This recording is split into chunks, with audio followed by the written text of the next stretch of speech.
The Museum of Contemporary Art Denver presents Practicing Citizenship, a conversation series featuring artists, activists, and experts exploring civic engagement. Tonight, we bring you MCA Denver Teenagers leading an intergenerational conversation on the state of the educational system. And now, here's Sarah Bai, MCA Denver's Director of Programming. Hello, everyone. I'm Sarah Bai. I am the Director of Programming at the Museum of Contemporary Art, Denver. And this is Practicing Citizenship, a program series MCA Denver is producing in conjunction with the exhibition Citizenship, a Practice of Society. We're coming to you live every Wednesday night throughout the run of the exhibition. And tonight we present MCA Denver Teens in conversation about the state of the education system. The pandemic has highlighted concerns that many students, parents, teachers, and administrators have already had about our education system, and it's created a lot of new challenges. Tonight, teens who have participated in leadership programs at MCA Denver are hosting a conversation with teachers and students about their concerns for the education system at large and their experiences within it. You may not know it, but MCA Denver is free every day for everyone 18 and under.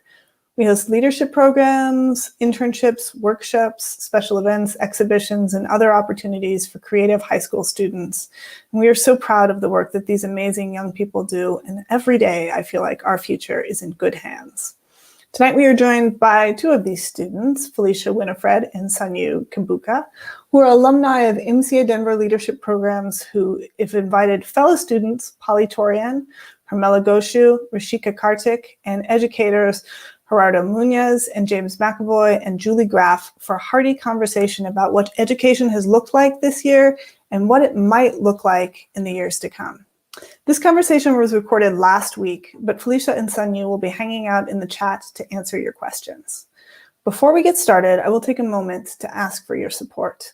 We are thrilled that you are able to join us tonight. We are thrilled that we are able to present this programming, but it takes a lot to put it together, and by a lot, I mean money.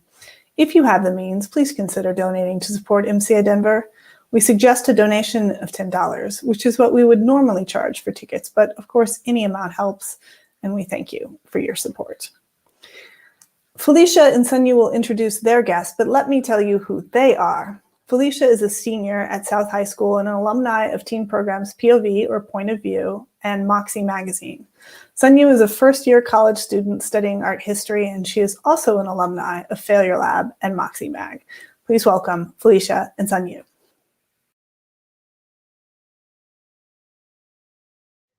Great. Hi, I'm Sanyu.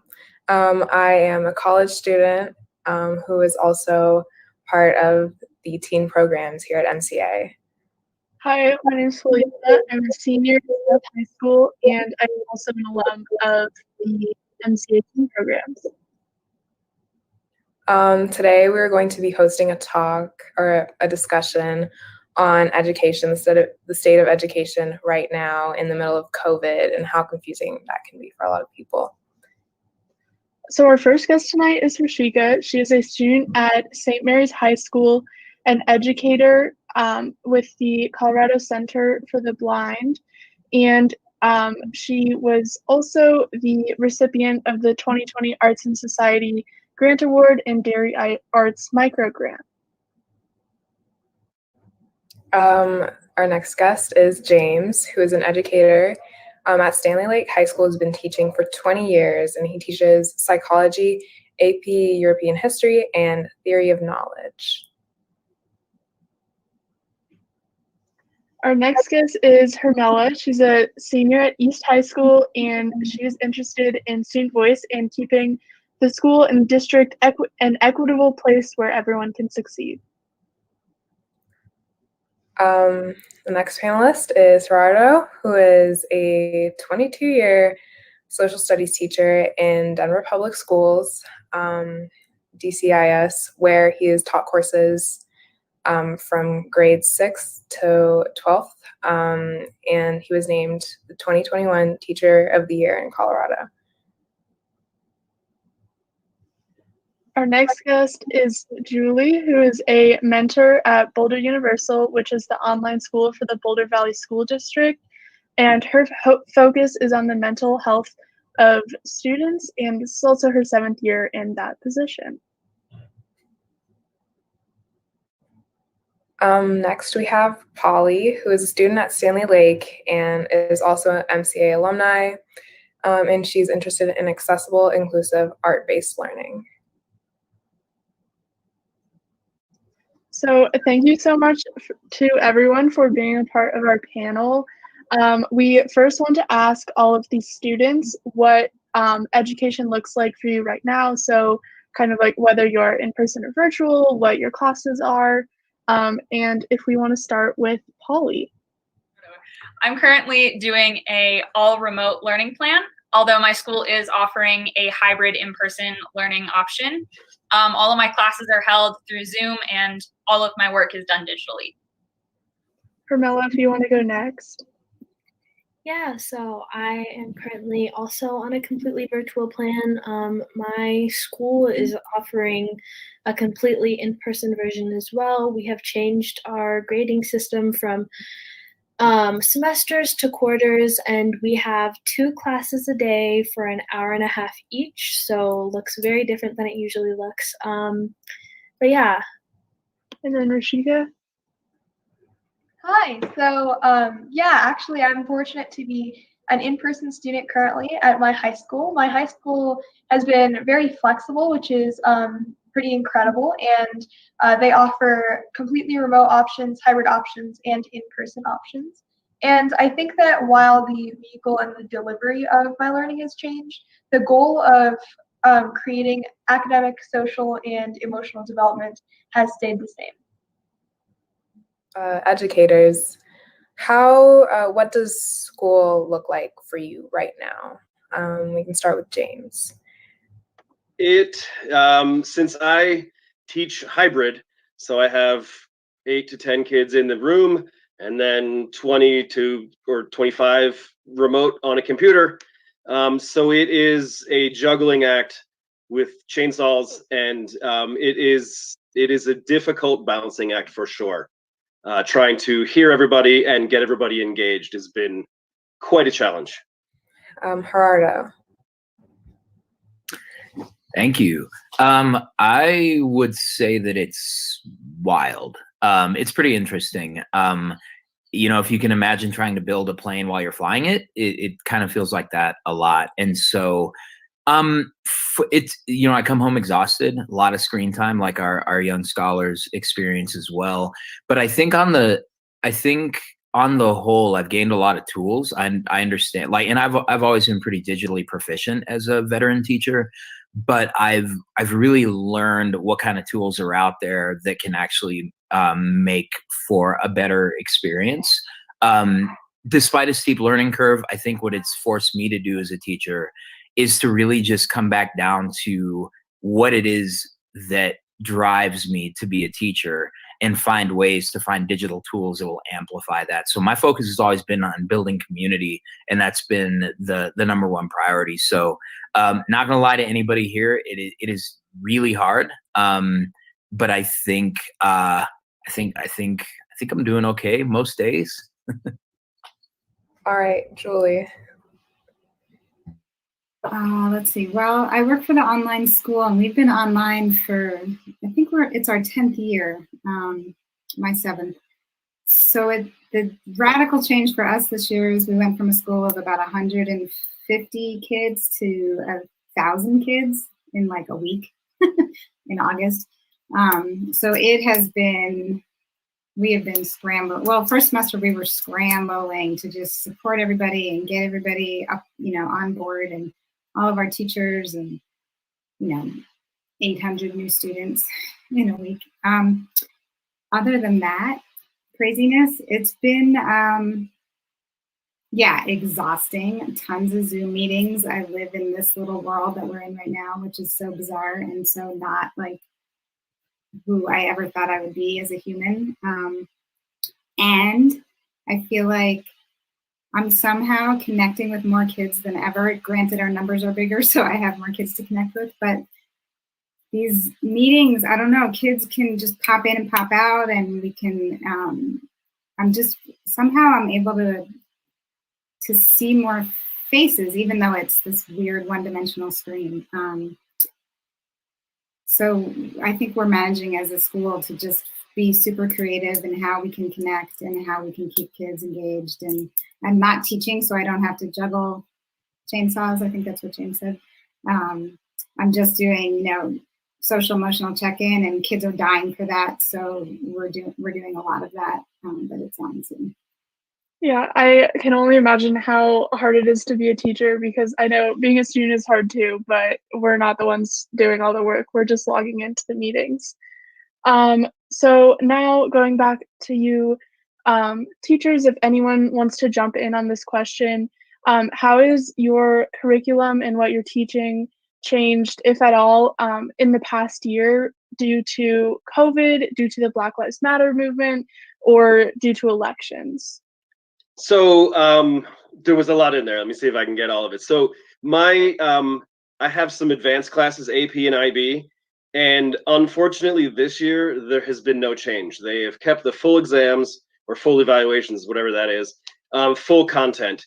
And given that I see my students half the time that I'm used to, how to meet those challenges, I don't know. I think we're gonna, just do the best we can, and wherever we get to at the end, it's like, good luck. And that kills me, because I really want to get my students ready, and we just don't have the time.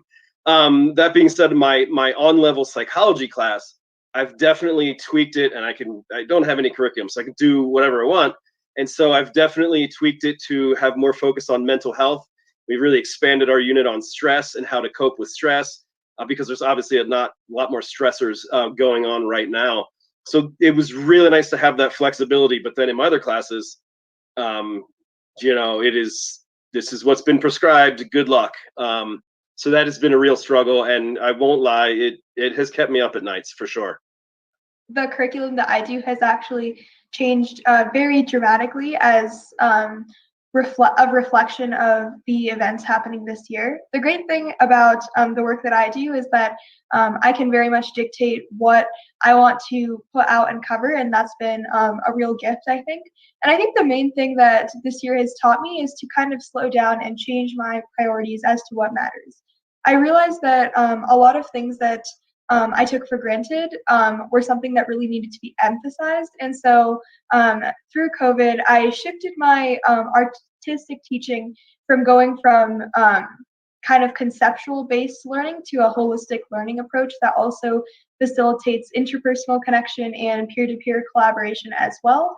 And due to COVID-19, I think I've also been much more aware of different learning styles and situations, and focused on providing customized educational experiences that are student-driven and meet the needs of every person.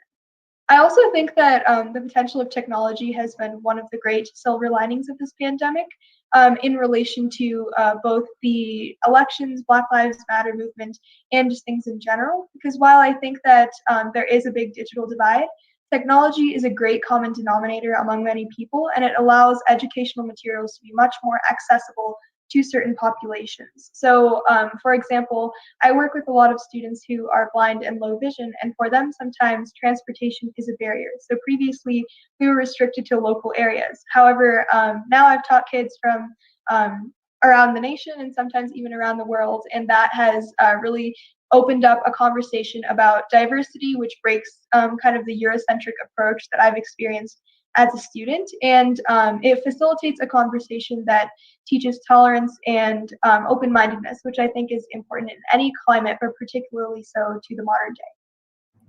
I mean, I guess I can say, I actually don't think my curriculum's changed at all. If you break down the word curriculum and what it means, it literally just means that which runs through, right? And so the curriculum, as it were, of the experience that students have in my classroom is only partially about the content, right? And the content's always changing. I teach AP World History.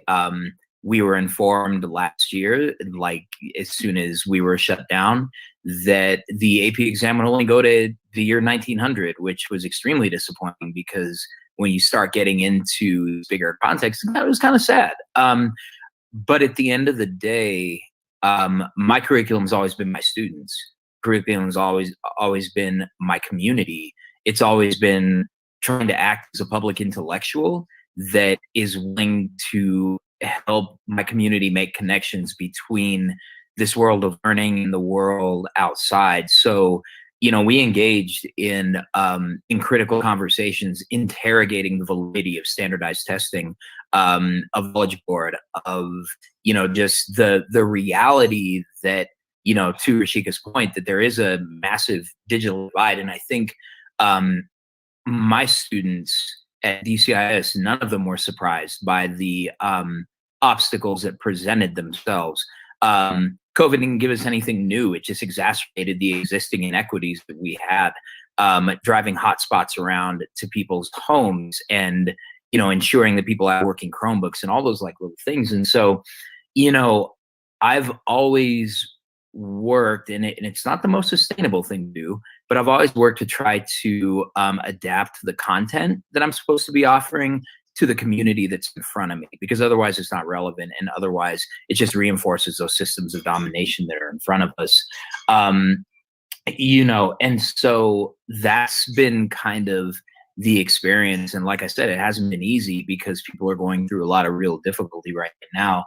But I have to kind of carry myself with the attitude, I believe it from the philosopher Jay-Z, difficult takes a day, impossible takes a week, right? So I just have to say, all right, I'm in this community for a reason. These parents have entrusted their youngsters to me for a reason. So what is it that I can do to help them make sense of the world around them right now? But that's always been my curriculum. And regardless of what class I'm teaching, it's always been anchored in that idea. And it'll be interesting to see what College Board decides this year with AP tests, but it's the same thing that I try to convince my students of, that, and there was a lot of having conversations where I had students who took an AP class saying, I don't know if I can do this year. And I say to them, I don't know if you should do this year. This is like rough. This is hard. Take it next year. I'm not going anywhere. Like, might be better at that point. And so helping students to kind of, also to Rashika's point, identify what their needs are as whole people, not just as floating brains that come into our classrooms and give us information. So it's been challenging in a way. And as somebody teaching in a hybrid environment, I'm always trying to make sure I'm paying attention to the right things. But just trying to ground myself in my place of origin, which is community and relationships. It's helped me arrive at a sense of clarity of why I actually do this. Yeah, those are some really amazing points. What is the impact that COVID will have on education going forward? So I think one of the long-lasting educational impacts, especially in terms of DPS, is that we're going to be having, entire, basically 4 years of students going into college that haven't had the adequate time or resources to be prepared to be in college. And the graduating class of 2021, the amount of kids that are meeting the graduation requirements is decreasing daily, which is very scary concept. And it's not comforting, especially when we look at the demographics of those that are not able to graduate, and they are mostly our BIPOC kids and our kids that come from lower income families and households. So I think I do agree with the sentiment that COVID has definitely exacerbated and highlighted all of the already existing and underlying equity issues, especially in the district with the largest amount of people below the poverty line in the state. So for me right now, it's just concerning, especially for our kids of color and our kids from lower income households. How are we going to get them back on track? How are we going to set them up for success in these collegiate spaces? And how are we going to make sure that this divide that has been created does not continue to affect the kids that we have in high school right now, so that if the class of 2021 isn't going to be prepared for college, at least the next graduating classes will. And I also do think that technology is going to be an increasingly important part of education as we go forward. And so making sure that those students have access to technology is also going to be an important thing going forward. And I think so far we've been doing a pretty good job at that, but there are still underlying equity issues, again, that don't allow students to have access to the resources they need, especially when it comes to technology. So making sure that that isn't a barrier in any way, shape, or form, I think is important going forward. Yeah, I think that was beautifully said, and I'd like to echo everything that was just stated. And certainly, I do think that there'll be a lot of pervasive challenges, right? One of which was mentioned, was the exacerbation of learning gaps. I think certainly you'll see socioeconomic disparities being highlighted even more as wealthy families or families that are not in minority populations are able to supplement their child's education in ways that other communities may not. And if I may add to that list of communities, I know that it'll be particularly challenging for people with different ability levels as well, in my experience. Based on the people that I've worked with, as well as a study that I am a part of called the Access and Engagement Research Study, which examines the effect of COVID-19 on students nationally, there's been a real regression in not only academic subjects, but also like self-regulatory behavior and social development, as well as skills like orientation, mobility training, and literacy. But on the flip side, I think that it's an opportunity to really have instructional innovation and think outside of the box. You know, I think it's highlighted problems of the system that have always been there, and COVID has proven that we can change things really fast if presented with that sort of opportunity. And so I think that having the ability to adapt, be flexible, and embrace challenge will allow us to ultimately reform the education system for the better. I think we've all realized the importance of interpersonal connection and interactivity between teachers, peers, and students, which was previously perhaps taken for granted. And I think in the future, this idea of Maslow before Bloom, or the lack of hedonistic pursuit, but instead the focus of the holistic growth of someone will really be emphasized. And I think that while technology can be a divider, it can also really unite people. So with the advent of technology, it's my hope that COVID will make educational opportunities even more accessible for certain people by giving them more flexible options and diversifying what the scope of educational opportunity looks like. I think in terms of how we learn, COVID has left a lasting impact that's similar to how it is on the globe as a whole, right? You know, staying home when you're sick, or a greater digital platform, working in smaller crowds, smaller groups. However, this increased digital empire does, as Rashika and Hermela were saying, create a massive divide, but it also could bring together this sense of community and unity we haven't seen amongst students before.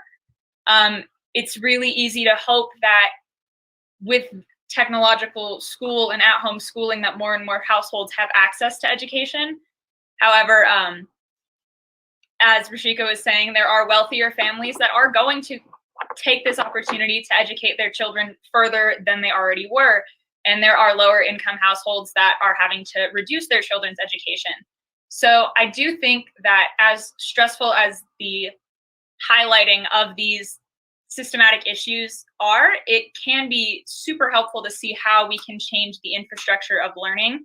And hopefully we can reach a point of getting a unified sense of learning and an equitable base of learning for everyone.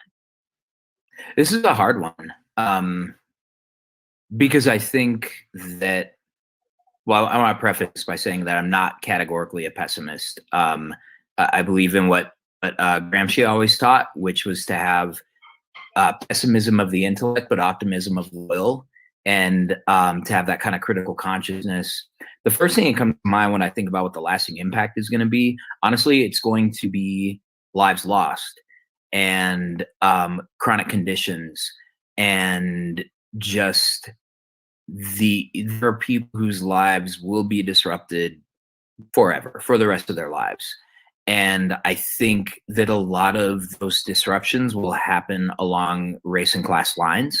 probably the majority of them. We know that Black and Indigenous people of color are overrepresented in positive tests, in COVID deaths, in the essential worker demographic, and those are just things that are just going to be with us. I have a student in my community who's lost 3 family members to COVID, and so I always have to temper my optimism, but by what we can do, just by trying hard, with the fact that there are people who've experienced real trauma. I can tell you what I was hoping for, and I think it's still very much in our hands if we decide to do this. I was hoping for a decentering of the educational system. I was hoping for there was a point made about differentiating learning options for everybody, so that young people can, and their families and their communities, can find the right fit, to finally realize one for all that one size does not fit all in education.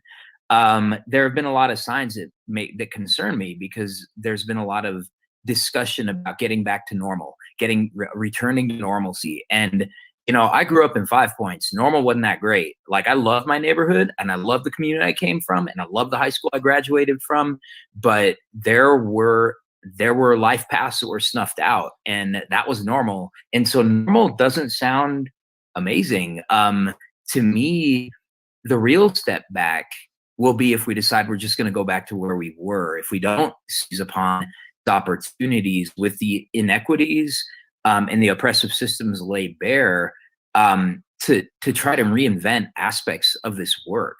And for me, the first step in this is centering students. I think that I tell my students that I'm not smarter than them, even though I might know more stuff. And I only know more stuff because I've been sitting around on Earth accumulating things for longer, right? It's kind of like when you leave food out, mold grows on it. It's kind of like, that's why I know more stuff.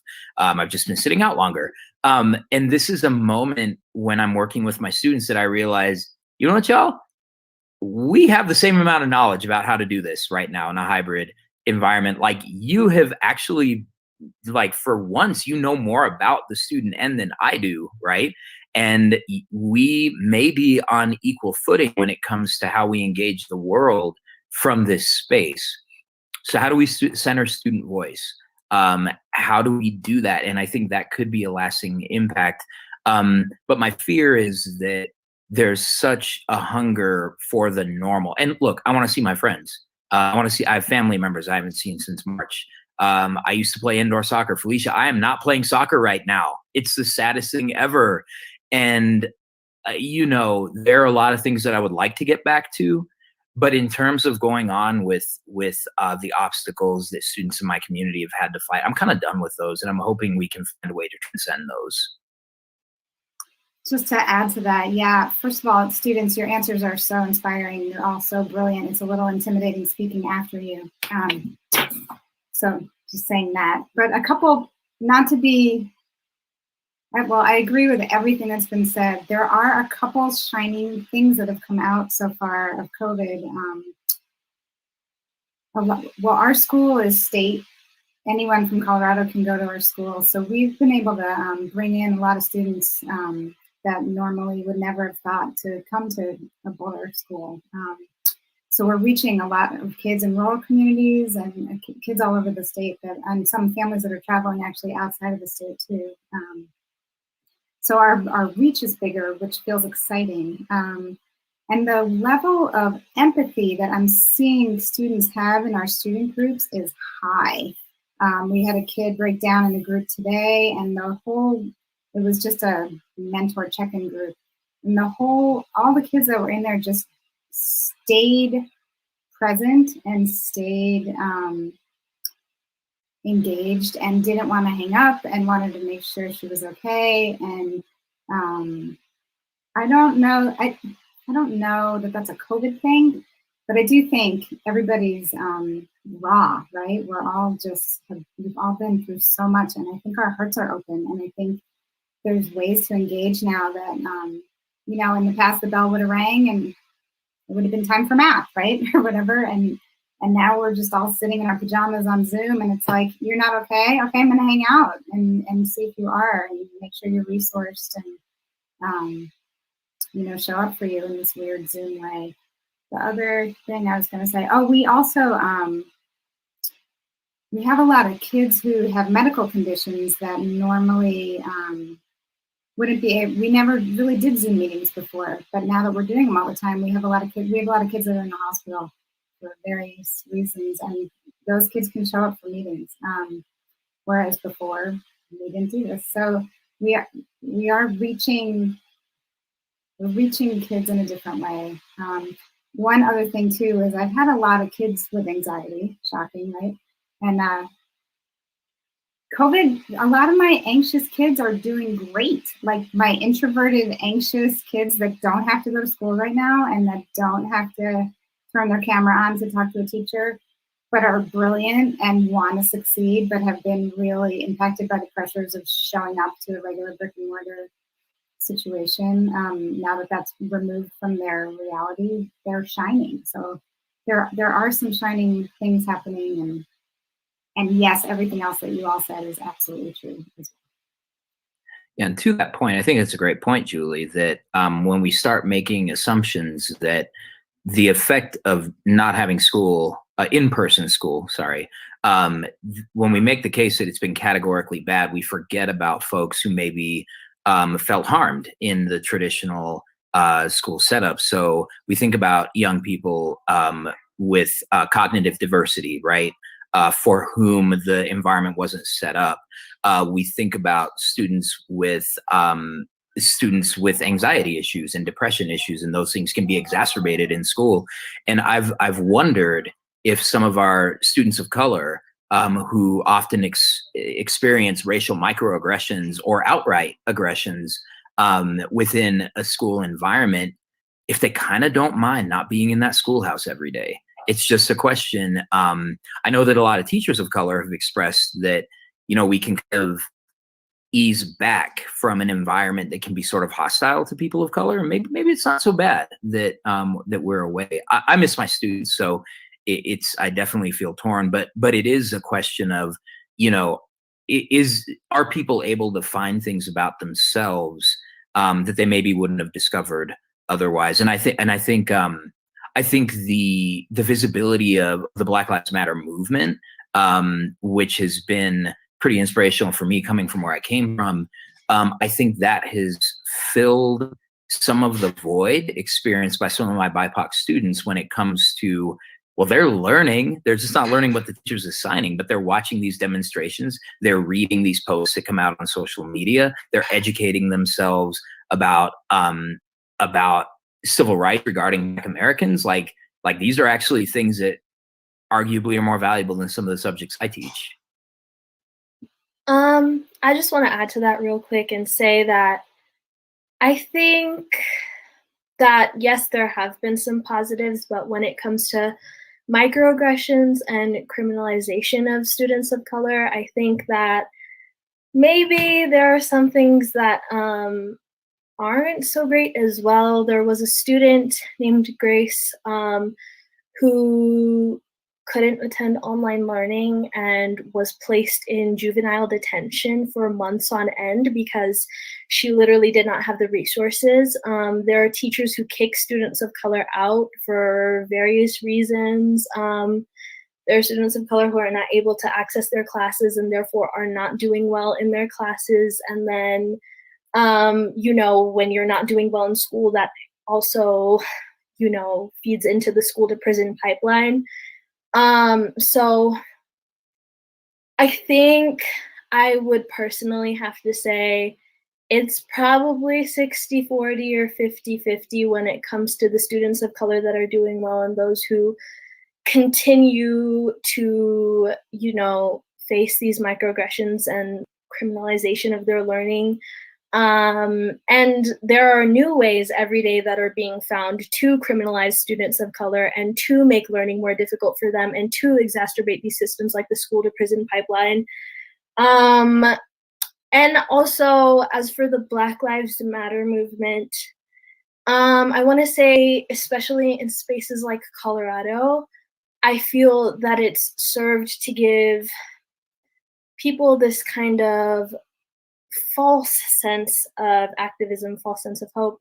For example, at my school, it took us, a month to paint on the school Black Lives Matter, but it took the school until late December to release a statement saying that they support and love their Black students. So I think especially in a predominantly white liberal space like Denver, we are experiencing very external forms of activism.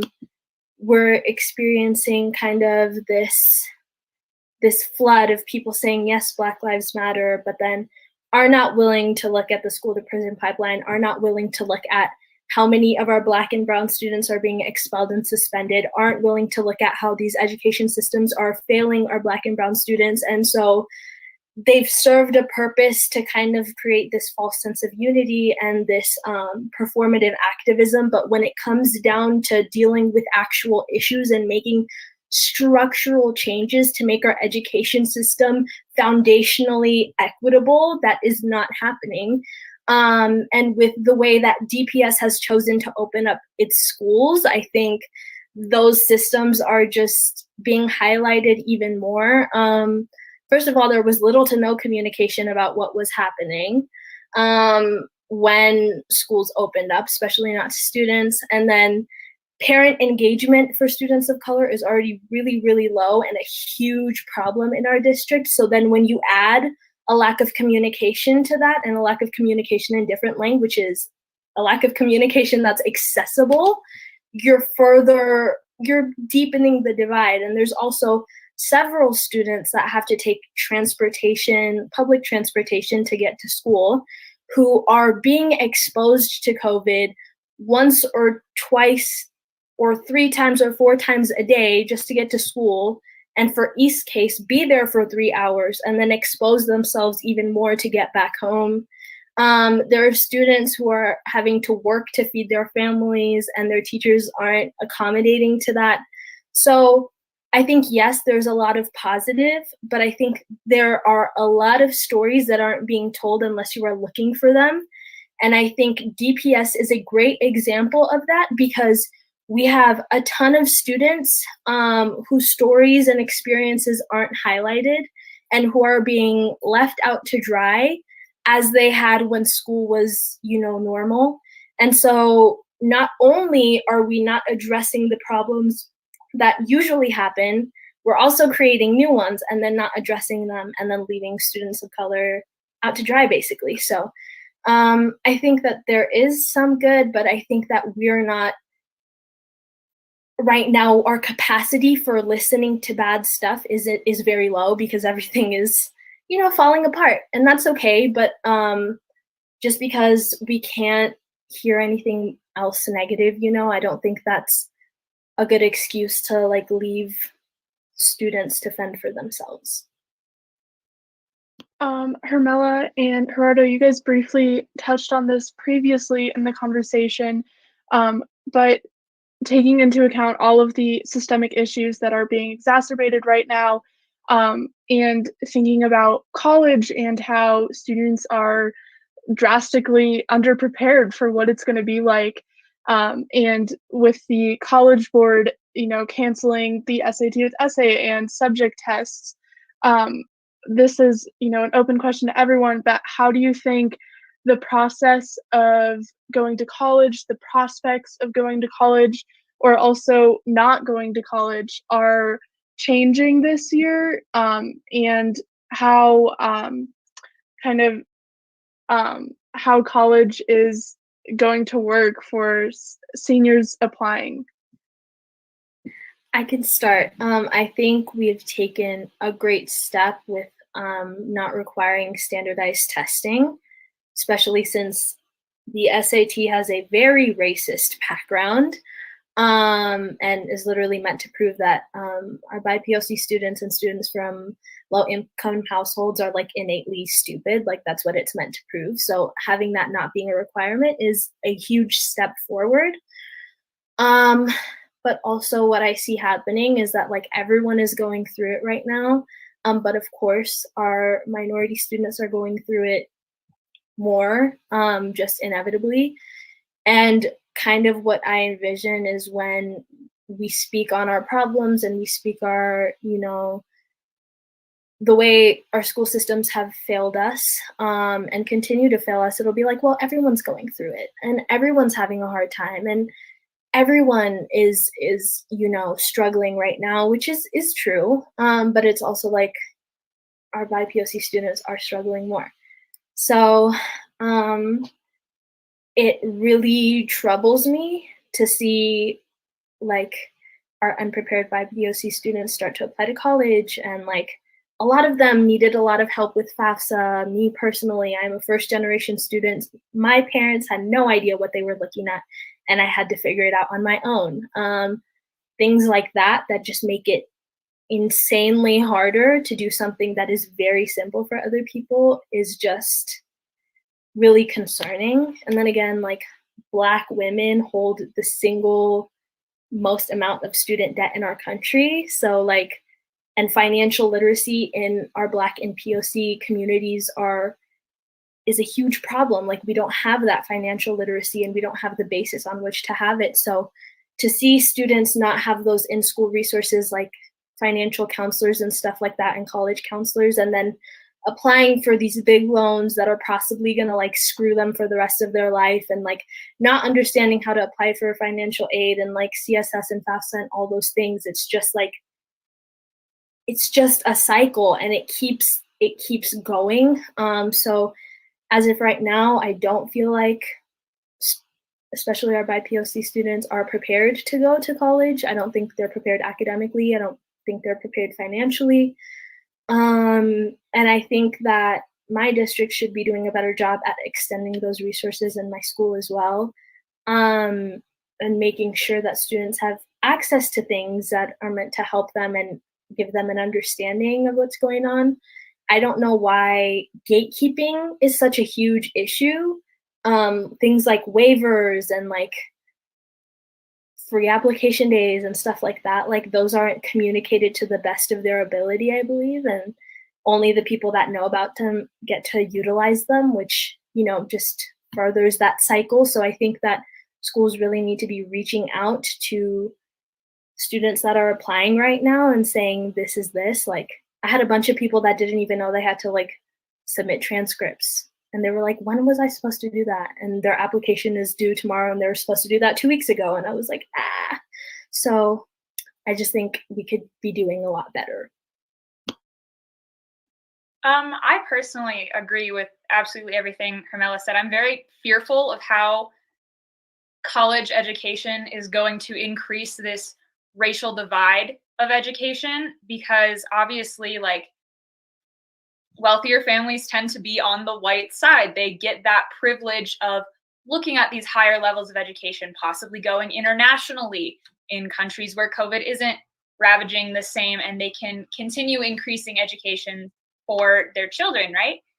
But again, back to this technological divide and this inability to provide sufficient resources for our minority students, they might not even get the chance to go to college. And that chance was already lower for them to begin with.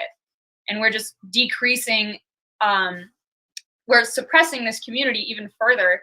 And especially if standardized testing does not, if it retains its formality, it's just going to absolutely increase that unless we have some sort of structural change. I think the future of education will be very biased and unevenly distributed. I'm just in awe at how beautifully said both of those comments were. I absolutely agree with both Polly and Harmela. And I do think that all of those challenges are a definite reality. But I wanted to talk a little bit about potential aspirations or things that I'm hopeful for with college. And I think the biggest thing is kind of speaking to what Mr. Munoz said about like the fact that normal wasn't great. Normal was still really difficult for a lot of populations and very marginalizing. And I think that in the past, college applications has been very formulaic, where there was an edge enjoyed a long time ago by students who could chase other opportunities like traveling for campus tours or attending high schools that college recruiters go to, stuff like that. And I think with the increase in online resources, it really helps with the accessibility of those materials as well. And I hope that colleges take this as kind of a wake-up call that the college admissions process is not an egalitarian one, and hopefully that they will reform their system for the better. I hope that they will be more aware of diverse student needs and look more into the holistic profile of the student, such as what their background is and what their experience is, rather than simple things like their GPA or their test, which doesn't really reflect character and is, in my opinion, the most important part of the student.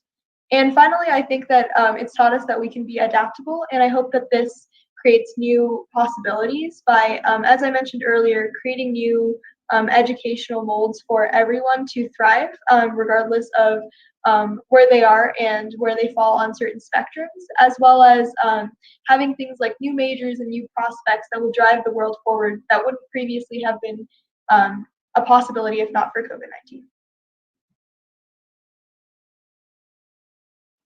I think it's also really important as I think about, I'll be teaching tomorrow morning, and I'll be working with young people who have aspirations and dreams, whether they're on my screen or whether they're in person. And so I think what we as educational systems need to learn how to do is listen and value what our students are saying to us. So like, there's a part of me that when seniors are saying, I'm really nervous about college, I don't know if I'm gonna be ready. Well, I know I wasn't ready for college, and I think I did okay, but I think that the type of anxiety that students are feeling around their college readiness, around their options after graduation, I think we need to be willing to engage those conversations. And I think we need to be willing to listen to what students are feeling right now, even if we think we have the solution. And even if we want to say, no, you're going to be fine. It's going to be fine. You're fine. You're smart. Everything's good. I think those are okay. But I think that, and I always tell my students, I get to do high school over and over and over and over again as a teacher. This isn't my one shot at teaching students, but it is my students' one shot at getting the kind of education that they deserve. And so I think the more we just create these forums, I think what we really need after this is a very clear trauma-informed imperative where we actually spend some time. I think when we're fully with all of our students in the building, it's going to be wild. You're going to have people who haven't seen each other in over a year. It's going to be social and noisy and excited. It's going to be hard to control a class. And I would say that we should not be trying to control a class at that point. At that point, what we need to be doing is creating systems for students to start addressing what they've been through since March of 2020, and finding a way forward together, and not just trying to get back to the way we think things were, but listen to students, listen to them talk about opportunities they think they're missing, listen to them talk about things that they wish they could have done and preparedness they think they need, and just be there and support and just try to help. I think that's really what schools and teachers ought to be thinking about right now. So I wanted to touch on the future of education and what that's going to look like. So what do you all think education will look like in the future, and what can we take away from right now? I think a really important thing for us to remember as we're restructuring and rebuilding what education is and what our education system is meant to do is that these historically oppressive systems and cycles are profitable. So there are industries, right, that make money off of people failing, like the school to prison pipeline. College Board has a monopoly on the education system. These are systems of money. They're capitalistic systems. So I think that we're going to have to be very, very, very cognizant about the way that we let these systems and structures interact with our school systems in the future. We're going to have to look very closely at who and what is profiting off of them, and how to make success and the well-being of students and, the breaking of these cycles profitable instead of failure or profitable. So I think that people forget a lot of time that people make money off of this, and that they want to continue to make money off of this.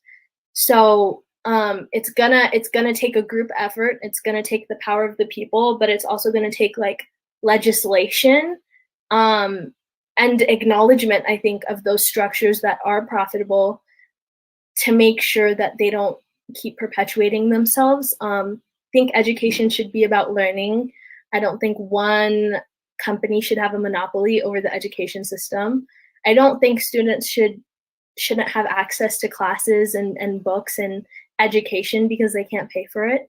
But we have to remember that almost the foundation of everything is money and is profitability in this country. So going forward, we're going to really have to carefully look at why do these things make money, who's making money off of them, and how can we make success profitable and a priority.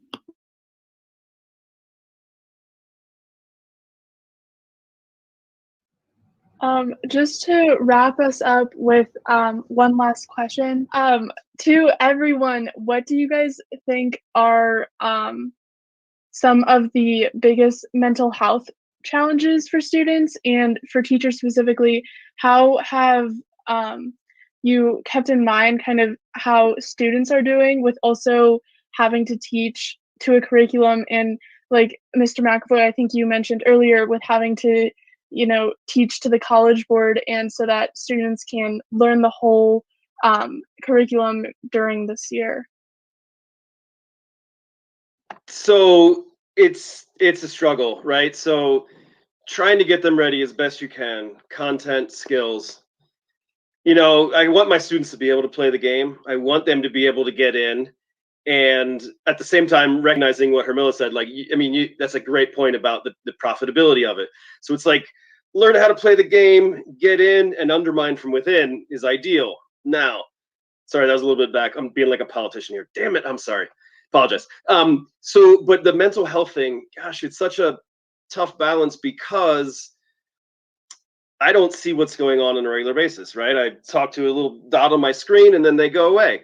So it's really hard to keep those lines of communication open. And of course you do, and you say, hey, you guys need to talk, let's talk, whatever. Some do, some don't. So personally, I have really brought down to the minimum, like as far as like, you're going to read all this and you're going to write all these essays, brought that down, you cut it down, what's minimal, so that you can still maybe, get in, do well in that exam without, overburdening you. And I do definitely a lot of check-ins. Like I said, I built a whole unit about stress relief. But it is a real struggle, and for both teachers and students, like people are definitely struggling. Suicides are going up. Like this is a very real thing. So it's, you try to keep the lines of communication open. You try to talk to your students, but it is a real struggle. As far as just bringing the curriculum down, yeah, giving techniques about how to deal with stress, but it is maybe you guys can help out, because I am always looking for new strategies to help with the mental health, for sure. Yeah, I think I completely echo that. And I think that during this time, the biggest way to keep mental health in mind is to prioritize the formation of a community, because I truly think that sense of belonging, acceptance, and love is the best way to kind of combat some of those mental health challenges outside of the systematic causes. And I think that the important thing to recognize here is that the traditional system did not promote the mental health of students due to the big focus on the process. I had a lot of students who would brag over how much they cried last night, or how much they were sleeping, or how lonely they felt, and that's something that should not be happening. And so I think that the first step is just slowing down and getting time to really care about the individual rather than their statistic. For minorities, whether it's people with disabilities, people of color, poor families, whatever that might be, that inherent thing, I think, is then exacerbated. And by recognizing this, we can work to overcome that by keeping mental health as a priority in education rather than just an afterthought. I also think that keeping the mental health of students is important. in the sense of offering activities that help people cope in different ways and incorporating that into mainstream education. For example, I know that what really inspired me to start doing the work that I do was exploring the connection between art and the limbic system, and how art has facilitated therapeutic practices and emotional development. But art is just one example, whether that's athletic activity or just mindfulness. I think incorporating those things into daily life when we return is going to be vital in terms of securing mental health.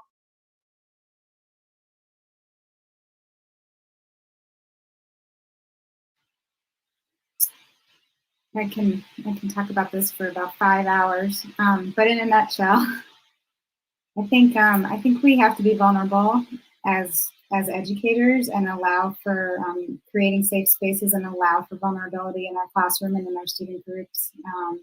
We have to bring it up. We have to bring up social emotional issues at every staff meeting. We need to incorporate it in our curriculum. We need to be prepared that we might get honest responses back from students if we ask hard questions, and know that we might not have the answer for the student, but that there's resources available for us to work together as a community to figure out how to address whatever's being brought up, and not be scared to we have to poke the bear. Like, we can't pretend everything's okay. Everyone isn't okay, and that's okay, right? I mean, that's why we're all here. We're all trying to connect. We all care about each other, and we just need to be grounded and present and available for hard conversations and hard responses, and just stay heart open. I know I've been talking a lot, but this is just one other really quick thing. I think our teachers right now are super stressed, and I think that they're doing everything they can to make school like the best it can possibly be for us, but they're super under-supported. And I think our students do well socially and emotionally when our teachers do well socially and emotionally, and I've seen kind of this reflective effect where like we see our teachers struggling and like that makes us feel bad, and we're already struggling and they feel bad. Like, it's just like this exchange of, struggle.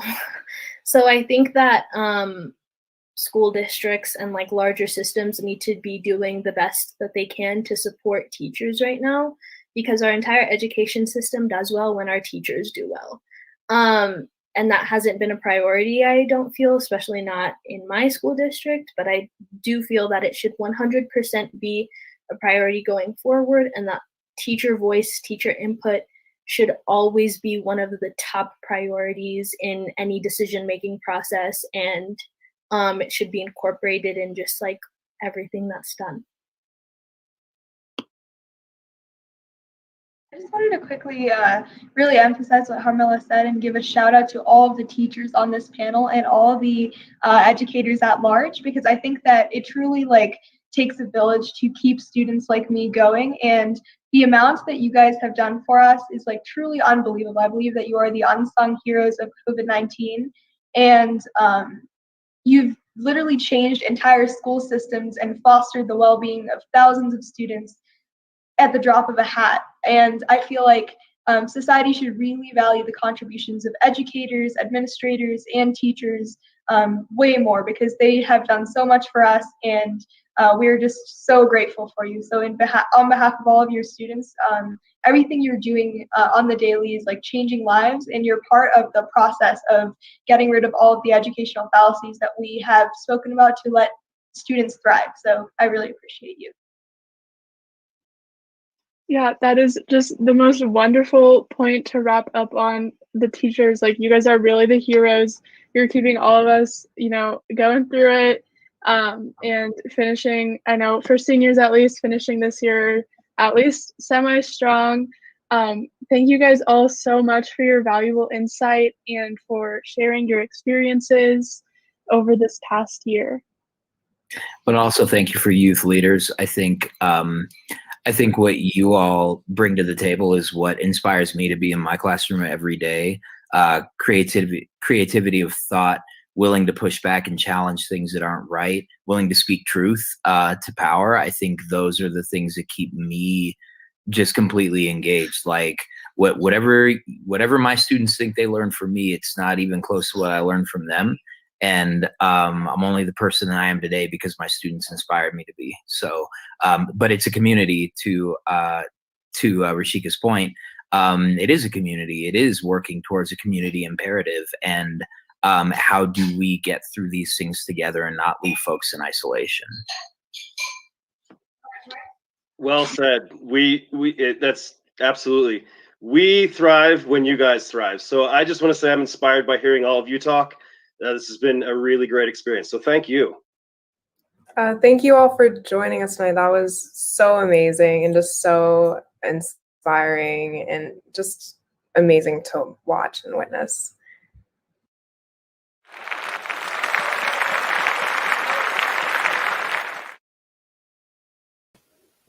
What a great and inspiring conversation. Thank you, Felicia and Sunyu, for putting that together. Great night.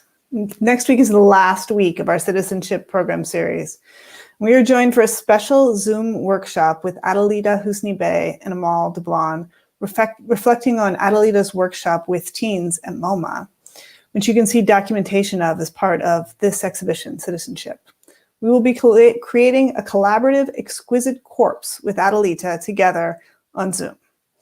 If you haven't seen the exhibition Citizenship at MCA Denver, there is still time. Citizenship closes on February 14th. You have 2 weeks. Get down here. But tonight, have a great night. Thank you.